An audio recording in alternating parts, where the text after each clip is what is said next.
27. november, det er lørdag. Jeg savner hende bare helt vildt.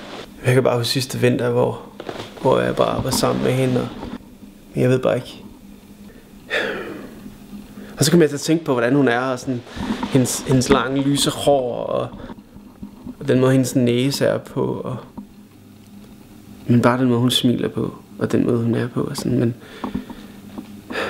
det kan også være, at jeg skal gøre et eller andet.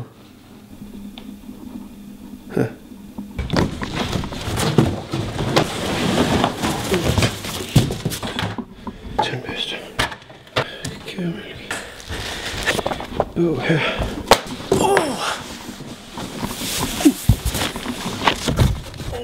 Så er jeg på vej.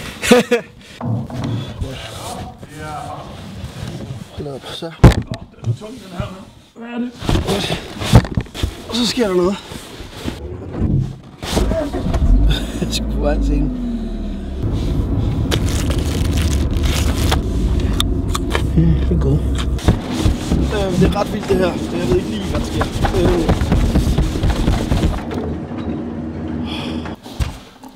Det er den 28. Jeg tror, jeg ved ikke mere på brystcentralen. Der er i hvert fald helt stille. Jeg tror, det er noget af det mest rigtige, jeg nogensinde har gjort.